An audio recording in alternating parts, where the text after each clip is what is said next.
Good evening. I'm still reporting on the coup. Please remember to like, share, and subscribe below. This is a real life spy story. It shows that although there are still a lot of good people who work in government, there are darned few who are responsible enough, who take their oath to protect and defend the Constitution of the United States, who take that seriously enough to risk their personal fortune, even their freedom and their lives to try to do something about it. Nate Cain is a knowledgeable and well-spoken but humble man who attempts to run his life by depending on the voice of the Holy Spirit, and that's demonstrated many times during this series of interviews. All of his observations about the present-day political situation are right on target, even enlightening.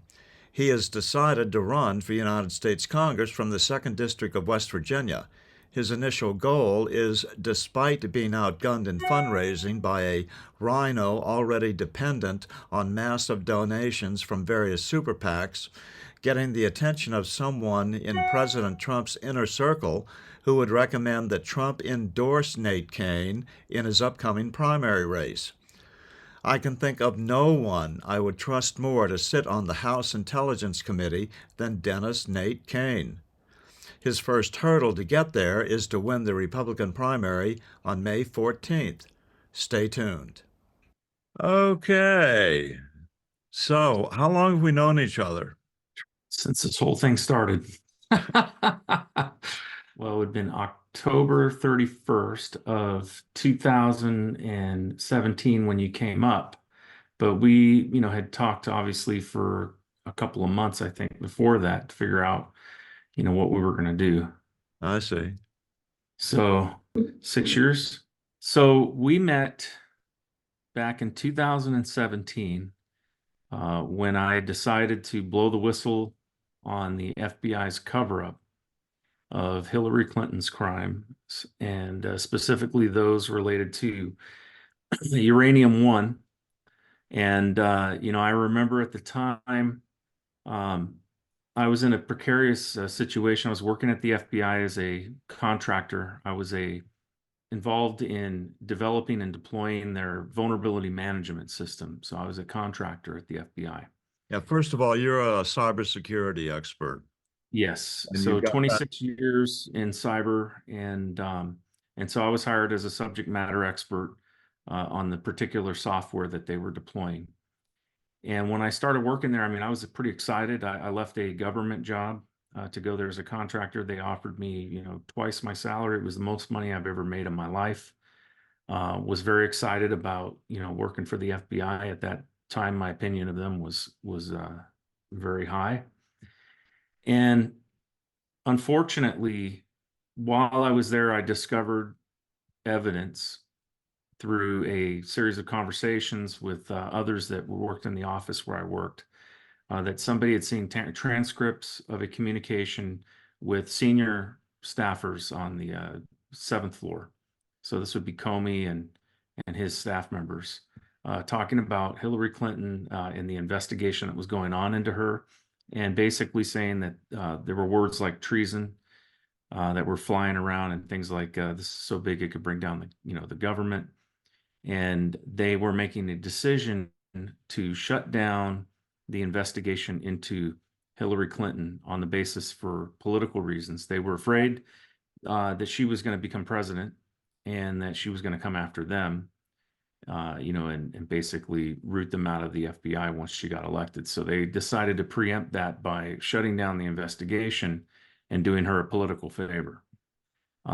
They When thought I first Hillary was going to do the right thing. No, I think they realized that they were not men of principle, let's put it that way. Yeah. They were in it for basically protecting their own skin. And that's not something that's not characteristics you want to see in your FBI director or really in any senior position of government. You need to have people who are principled, that believe in the oath that they took to the Constitution, to the rule of law, and equal justice under the law. And unfortunately, we saw abuses of power by Comey that were just unbelievable. And, and that they set him up, even, set up Trump even before his election. They were spying on him. They were abusing Section 702 of FISA to spy on his campaign. This all came after I blew the whistle. But I knew something was wrong because the documents that I unearthed when I decided to look into this. I couldn't just ignore the conversation. And what I found were a series of documents that were Treasury suspicious activity reports that had been filed through FinCEN. And the FBI had reviewed, these documents. Their analysts had already written notes on it. They had classified these documents as a high probability of criminal activity. And they had the entire money trail. And there was basically 4 major charges that were indicated in these documents. It was money laundering, securities and exchange fraud, public corruption, and terrorism financing. And the money laundering was pretty extensive. I mean, that was the bulk of it. But they were laundering money through these, through various charities from nefarious countries into the Clinton Foundation. And there was at least one charge and one investigation that was looking into and had determined that monies were leaving the Clinton Foundation, going through multiple shell bank accounts and ending up in the account of the head spokesman for the Muslim Brotherhood in Egypt. And he was on the terrorism watch list. By the way, all this happening while she was Secretary of State. You had 3 separate field offices that were investigating. It was Little Rock Field Office, New York, and the Washington Field Office. And my opinion was, when I saw these documents at first, I thought, oh, okay, so the rumors about them covering this up must not be true, because these all had case numbers. They had various field offices that were investigating. They had analyst notes. I thought, this is too big of a conspiracy to hide. There's no way, that they would get away with, shutting this down. There'd be somebody in there that would say something. But as a precaution, I saved these files to my work computer, which is on the classified network. And I figured, if somebody deleted these at some point, if I needed to blow the whistle, I could. And it wasn't until Comey came out and basically gave that speech in front of the J. Edgar Hoover building, where he held the press conference to basically say that Hillary Clinton had committed all these crimes related to mishandling classified information. And she had thousands of classified emails on her email server that was in her basement of her home in Chappaquiddick. And this was a personal email server. That's not entirely unusual, although thousands, I would say, is unusual. But it's not unusual for something that's, say, confidential to get, we call that a spillage in the classified world, for something to spill over from the classified side to the unclassed side. What caught my attention was when Comey mentioned that there were at least 7 special access programs or email chains that had special access program classified information in it.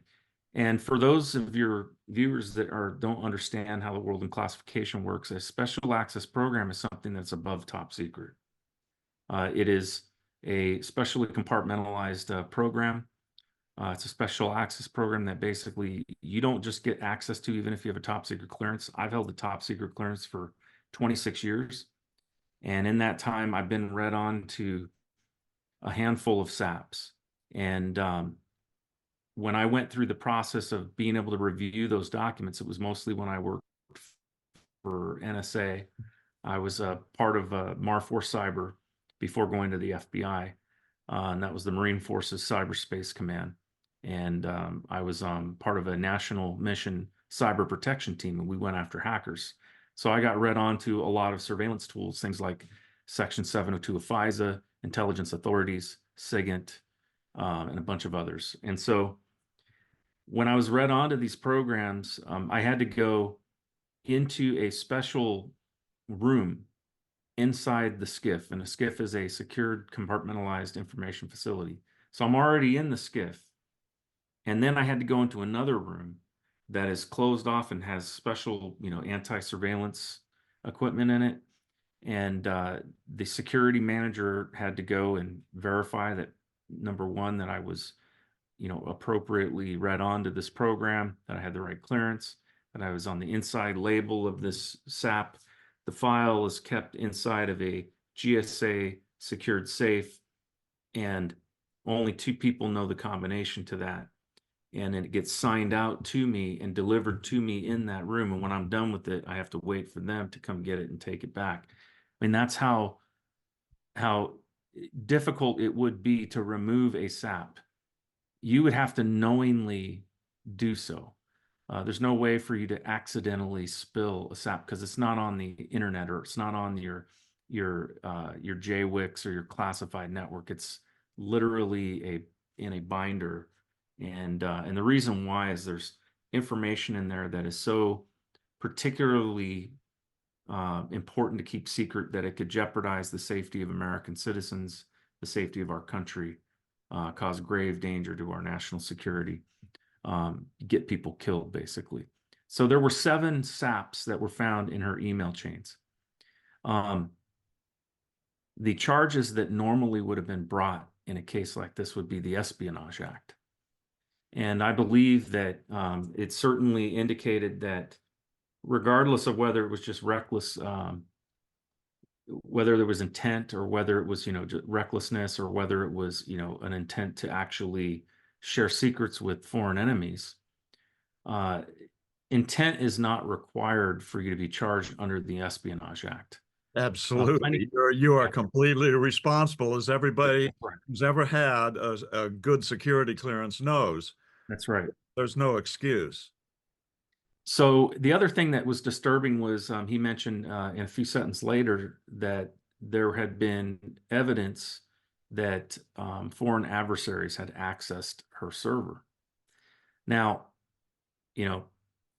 I would consider myself a pretty competent cybersecurity expert, especially in matters of, looking for evidence of, of cyber crimes and things like that. I mean, knowing the tactics, techniques, and procedures of many of our enemies when it comes to advanced persistent threats and cyber attacks.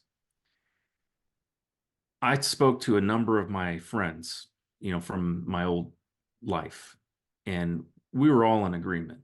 There's only one reason for those, everything pointed to that server being a Dropbox. Right. You would take files, put them there, and then, basically people who are paying her or whatever, our enemies, could then, hack into that system and get highly classified information. So I think that that was the likely, situation. That's my personal opinion.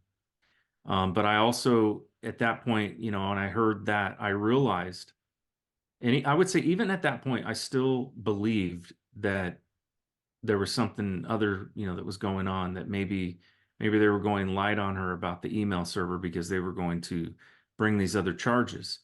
And I remember hearing my boss, our unit chief, Chuck, he was cussing and swearing in his office. And I'm like, I walked over to his office. I had a pretty good relationship with him. And I just say, hey, what's going on? And he says to me, he goes, this is when Comey's out there speaking. He goes, the FBI does not make determinations for indictments. They don't indict. They only investigate. And so I didn't even realize that at that time because I wasn't part of the law enforcement wing of the FBI. I was just a cybersecurity professional working there. But he explained to me that, the FBI doesn't have any right at all to make a determination of indictment. That comes from the Justice Department, from the Department of Justice, from a U.S. attorney. That is their job to make that determination. And they look at all the evidence that's provided by the FBI.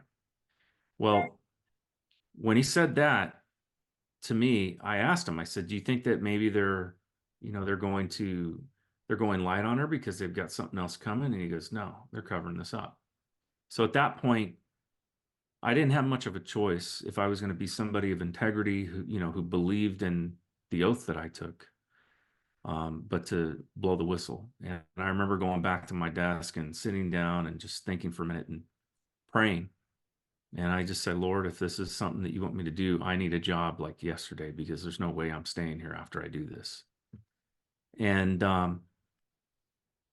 and literally I think it was like the next day, I got a job offer in my inbox, and it was one that would allow for me to work from home and with the VA. And so I saw that as kind of a sign.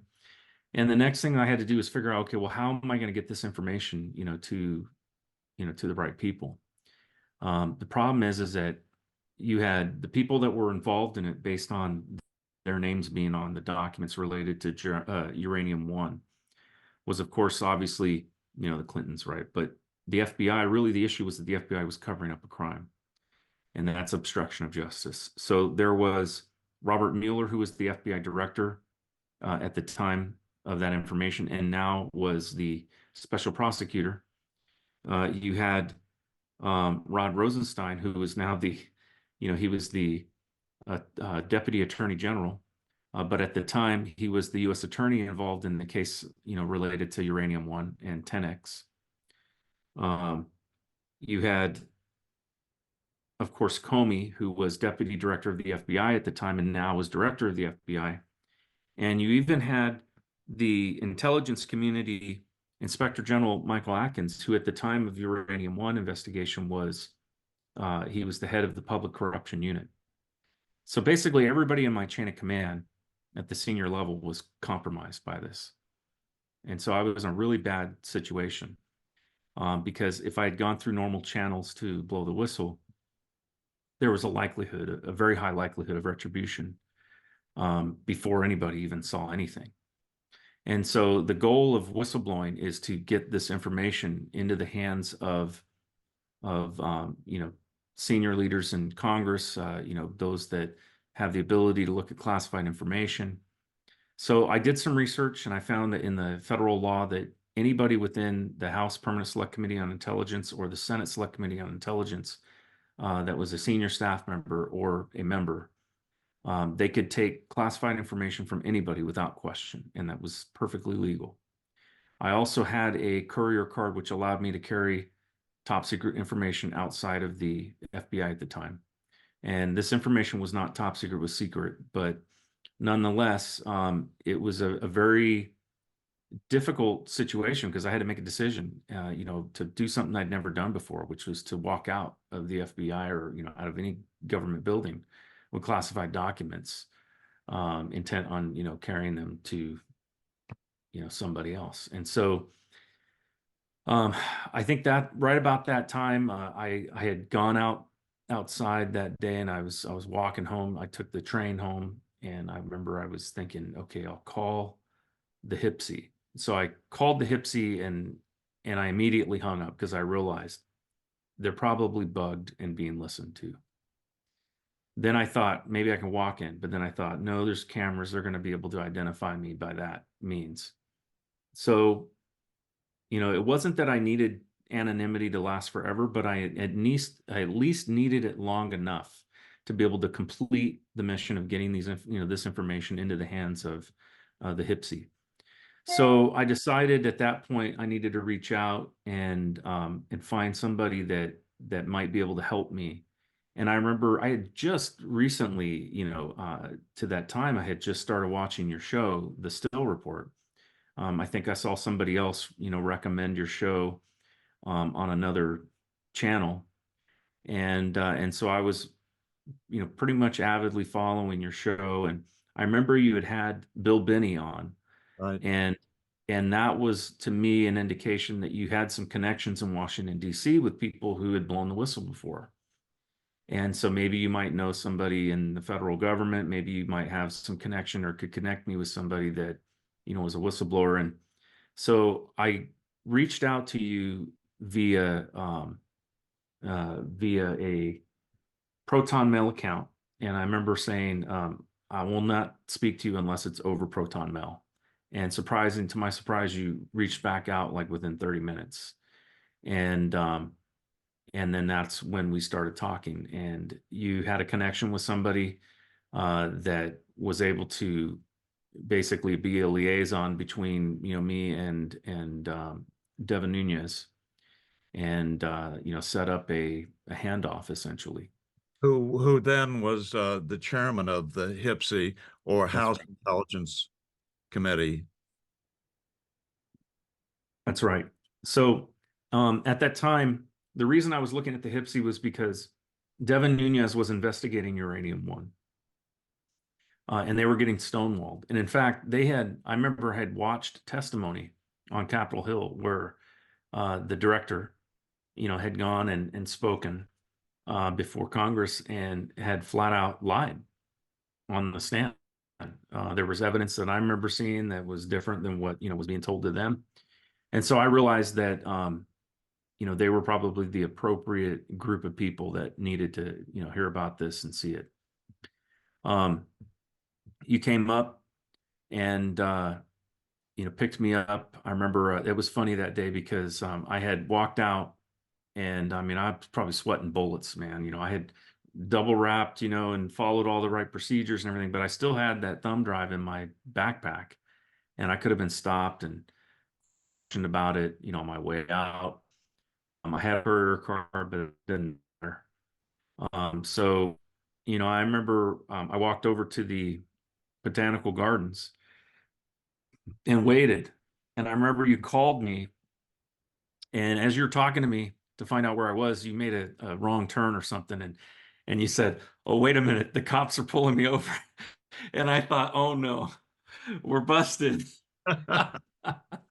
I thought for sure at that point, man. I think my heart probably dropped at that moment. But you had your phone on speaker, and so I could hear the cop talking to you, and he told you, "Oh, you made a illegal left turn," and he gave you a warning and let you go. And I was just like, oh.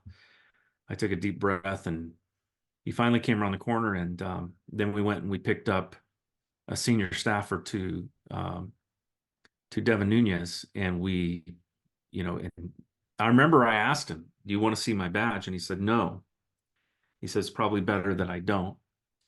And I didn't even think about it at the time, but I'm so glad that you were there, because you are a witness to everything that took place, and nobody, could challenge me on that.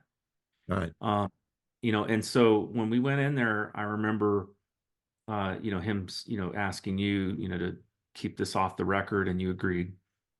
And so we went in there, and we're driving around for about 3 hours in Washington, D.C. while I debriefed him on everything that was on that thumb drive.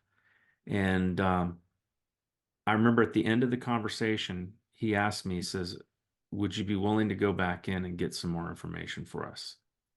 And I just thought to myself, "Are you kidding me?" This took everything within me to get this out.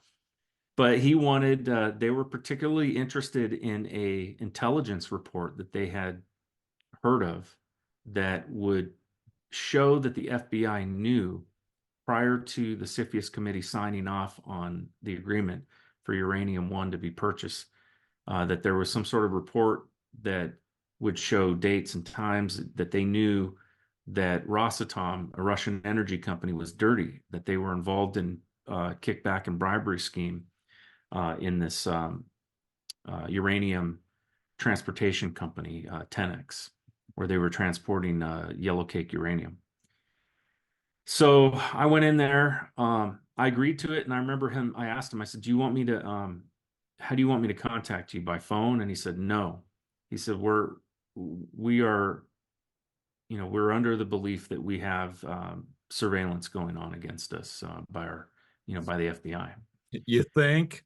Yeah, and he was not wrong. We later found out that to be true. In fact, one of the things that came out after I blew the whistle, and later, when it went public, um, Chuck Grassley, he declassified or released a recently declassified document that showed that the CIA had spent, years spying on both the House and Senate Intel committees to find whistleblowers. So he was not wrong. I ended up going back in. I found the other documents. I put everything that I had put on previously, along with the new stuff. And I even grabbed a few Office of the Executive FBI daily briefings that had information about all this, that showed that Obama knew about it, that Biden knew about it long before the deal was made. And I brought all of that out, and then I tried contacting him, and I got no response. And he had given me an encrypted means of communicating with him, via a chat app that had encryption. And I think it was right about that time I called you from my house, and I said, I am in some serious trouble. These guys have not responded, and I don't know how to get a hold of them. And I think your contact had kind of cut you off too. And so you told me, well, I don't know if I trust these guys because they're not responding to my, communication with them either. And so at that point, I had to get a lawyer and basically start working through the legal process of getting protection under the Intelligence Community Whistleblower Protection Act. And so that's what I did. It took a year to get through that process and finally get all of those documents to both the House and Senate intel committees, in a authorized fashion. And I was authorized by Michael Horowitz, who was the DOJ IG, because that's who we decided to go through. And by the way, it was unprecedented. I was the first whistleblower ever to use the ICWPA with the Department of Justice ever. And so Michael Horowitz was a stand-up man. He gave me anonymity. He allowed me to do a handoff basically without revealing myself. We met at St. John's Church across from the White House. His senior staff member was escorted in by my lawyer. I was sitting in the front pew of the church, and when he tapped me on the shoulder, I handed him the package over my left shoulder, wearing a hoodie and sunglasses and a hat, and not saying a word to him. And of course, I had gloves on. I didn't want any fingerprints, nothing. I mean, this is the kind of stuff that people get killed over. And so I ended up, at that time, I thought I was done, and, I left, and my lawyer, he ended up, it took a while. It took longer than it should have to get through the process. It's supposed to only take 21 days. It took more like 2 months because Jeff Sessions refused to even review the documents. He rejected any review of it because of his, recusing himself from all things Russia and Hillary. That was a big blow. And I remember Michael Horowitz even told my lawyer, that was unprecedented, that he's violating the law in not looking at these. Because under the Intelligence Community Whistleblower Protection Act, the Attorney General is required to review these documents and give it a credibility rating. They got to make sure that the information that's being looked at is legit and it's not fake information. So he refused to do that. So my lawyer said, well, what are we going to do? And Horowitz said, would you be okay if I gave it a credibility rating? And we said, absolutely. So he had access to, FBI net. He could go on. These are all serialized documents. So he went on and verified all these documents that they were true. And then he came back and said, this is, this information has been validated, has a credibility rating, is highly credible, and it is a matter of national security of urgent concern. And so we were given authorization at that point to take it to both the House and the Senate. So at that point, my lawyer reached out to the House Permanent Select Committee on Intelligence's liaison, a guy by the name of Cordon Hull, Hull. And he received the documents. He validated that they were very important to their investigation. And he asked if I'd be willing to, he had not received the documents. That's right. He wanted to know if I was willing to testify, to which I said, not no, but hell no, because I knew the moment I testified would be the moment my name would get leaked by the Democrats. And these documents already had, credibility. So why do I need to even say anything? They've already been reviewed and given a credibility rating by the IG. But I was told that unless I was willing to testify, they weren't going to accept the documents from us. So we went back to the IG, and again, the IG said, this is unprecedented. And he said, look, ask them if they'd be willing to take the documents that they come from his office. And so we did, and they said they would. And so at that point, he delivered them himself to both the House and the Senate. And we later then talked to the House, and we validated they got them and that they were important to their investigation. And then we thought we were done. 4 months later, I got raided by the FBI. I'm still reporting from just outside the citadel of world freedom. Good day.